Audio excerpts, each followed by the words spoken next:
আমি বাঁধতে পারিনি হৃদয় মাঝে, ভাসাতে পারিনি নয়নে। আমি বলতে পারিনি কত না বলা কথা, লিখতে পারিনি চয়নে। এই পথ ধরে চলতে চলতে কবিগুরু রবীন্দ্রনাথ ঠাকুরের এই কয়েকটি লাইন মনে পড়ে গেল। আমি মূলত আজকে যাচ্ছি আরেকজন কবির বাড়ি, কবি সুকান্ত ভট্টাচার্য। বর্তমানে আমি রয়েছি গোপালগঞ্জ জেলার কোটালীপাড়ায়, যাচ্ছি উনশিয়া গ্রামের দিকে। ওখানেই মূলত কবি সুকান্ত ভট্টাচার্যের আদি নিবাস। তো সরাসরি চলে এসেছি উনশিয়া গ্রামে। এখানে কবি সুকান্ত ভট্টাচার্যের পৈতৃক ভিটায় তার স্মৃতির বিজড়িত এই লাইব্রেরি তৈরি করা হয়েছে। তবে বরাবরের মতোই এটা কিন্তু তালাবদ্ধ পেয়েছি এবং যোগাযোগ করার মতো কাউকে খুঁজে পাইনি।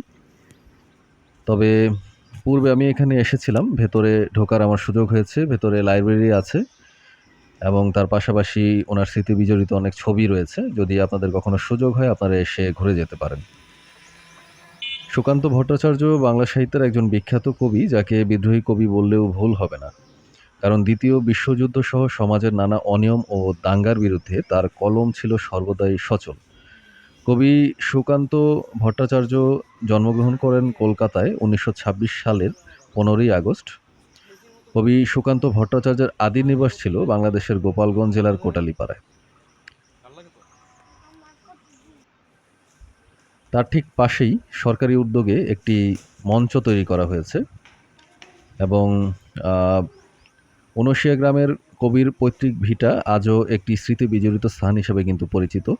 এবং এই মঞ্চের ঠিক পাশে যে মাঠ দেখতে পাচ্ছেন, এখানে প্রতি বছর সুকান্ত মেলা অনুষ্ঠিত হয় এবং কবির স্মৃতি রক্ষায় বিভিন্ন সাংস্কৃতিক কার্যক্রম আয়োজন করা হয়। এছাড়া উনশিয়া গ্রামে অবস্থিত কবির পৈতৃক বাড়ি দর্শনীয় স্থান হিসেবে কিন্তু পরিচিত। আপনি যদি সুকান্ত ভট্টাচার্যের জীবনী, তার কবিতা অথবা কোটালীপাড়ার উনশিয়া তার পৈতৃক বাড়ি সম্পর্কে আরও বিস্তারিত জানতে চান, এখানে এসে কিন্তু ঘুরে যেতে পারেন। তার পাশেই আরেকটি পার্ক তৈরি করা হয়েছে বাচ্চাদের জন্য, যেখানে মূলত আমরা দেখতে এসেছিলাম। এখানে দেখতে পাচ্ছেন যে কবি সুকান্ত ভট্টাচার্যের লিখিত কবিতার কিছু লাইন আছে এবং এখানে বাচ্চাদের আনন্দ দেওয়ার জন্য কিন্তু অনেক প্রাণীর স্ট্যাচু তৈরি করা হয়েছে। তো এটার রক্ষণাবেক্ষণ কে করে জানি না, তবে খুবই খারাপ অবস্থা। দেখতে পাচ্ছেন যে এখানে অনেক স্ট্যাচু কিন্তু ভাঙা অবস্থায় আছে।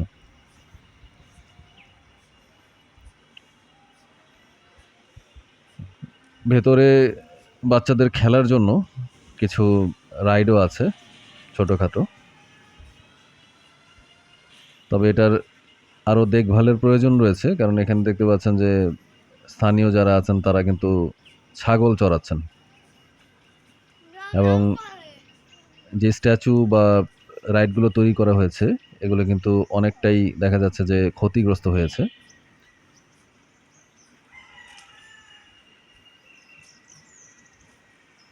এটা ঠিক সেই সুকান্ত ভট্টাচার্যের পৈতৃক বাড়ির পাশেই,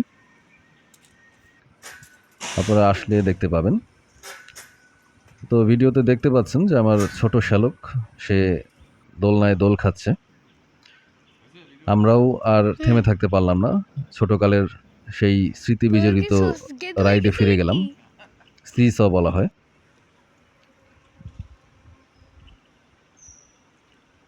তো ভালোই লাগছিল এখানে ঘুরতে এসে। এরপর সেখান থেকে আমরা চলে আসলাম একটা মন্দিরে। এই মন্দিরটা কিন্তু মূলত তৈরি করা হয়েছিল পার্শ্ববর্তী জহর লাল সাহা, ওনার যে বংশধর যারা ছিলেন তাদের এটা পারিবারিক মন্দির ছিল। এখানে এখন সম্ভবত পুজো হয় না। দেখতে পাচ্ছেন যে এখানে লেখা রয়েছে মনসা মন্দির এবং এই মন্দিরের যে কারুকার্য সেটা কিন্তু খুবই আকর্ষণীয়। বরাবরের মতো আমার খুবই ভালো লাগে প্রাচীন কোনো স্থাপনা দেখতে। প্রাচীন যে আর্কিটেক্ট সেটা বরাবরই আমাকে মুগ্ধ করে। এর কারুকার্য কিন্তু চমৎকার। বর্তমানে স্থানীয় যারা হিন্দু ধর্মাবলম্বী রয়েছেন তারা এখানে সম্ভবত পুজো করেন ছোটোখাটোভাবে। এই মন্দিরটিরও কিন্তু দেখভালের প্রয়োজন রয়েছে বলে মনে করি। তার ঠিক পাশেই আমরা বর্তমানে চলে এসেছি জওহরলাল সাহার বাড়ি। এটা ওনার মূলত পৈতৃক ভিটা। ওনারা সম্ভবত এখানকার জমিদার ছিলেন। বেশ অনেক বড় জায়গা জুড়ে ওনাদের সয় সম্পত্তি রয়েছে। বর্তমানে এখানে কারা বাস করছে সেটা জানতে পারিনি, কাউকে খুঁজে পাইনি, কারোর সাথে কথাও হয়নি। তবে শুনেছি যে ওনার বংশধররা এখানে বসবাস করছে।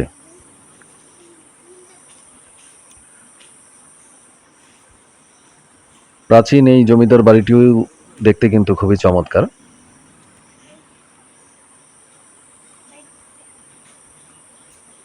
সত্যি বলতে কি যে পুরাতন যারা আর্কিটেক্ট ছিলেন তাদের তৈরিকৃত স্থাপনা কিন্তু আসলে অন্যরকম। তার ঠিক পাশেই এখানে আরও কিছু স্থাপনা রয়েছে, আর যেই স্থাপনার দিকে এগিয়ে যাচ্ছি এটা মূলত এই বংশের একজন ব্যক্তি যার সমাধি, এবং এই সমাধি ঘিরে যেই কারুকার্য রয়েছে সেটাও কিন্তু আপনাদের মুগ্ধ করবে। আমি রীতিমতো মুগ্ধ হয়েছি। এই কারুকার্যগুলো যদি আরও ডিটেলসে দেখতে যাই সেক্ষেত্রে কিন্তু বোঝা যায় যে কত সুন্দর ছিল এই কারুকার্যগুলো। যদিও এখন বর্তমানে প্রায় অনেক কিছুই ধ্বংস হয়ে যাচ্ছে, রক্ষণাবেক্ষণের প্রয়োজন রয়েছে।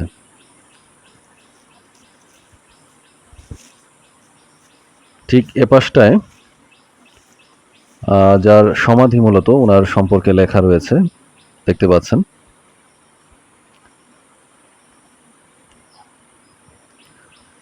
ওয়ালে খচিত এই মার্বেল পাথরের কারুকার্য সত্যি মুগ্ধ করবে যে কাউকে। জায়গাটা আমার বেশ ভালো লেগেছে। যতটুকু শুনতে পেরেছি যে আশেপাশে যত জায়গা ছিল এগুলো ওনাদেরই ছিল মূলত। আমি আরও ডিটেইলসে ভিডিওতে দেখানোর চেষ্টা করছি। মনোমুগ্ধকর এই কারুকার্য। তো যাই হোক, আজকে এখান থেকেই বিদায় নিচ্ছি। দেখা হবে পরবর্তী ব্লগে। ধন্যবাদ সবাইকে।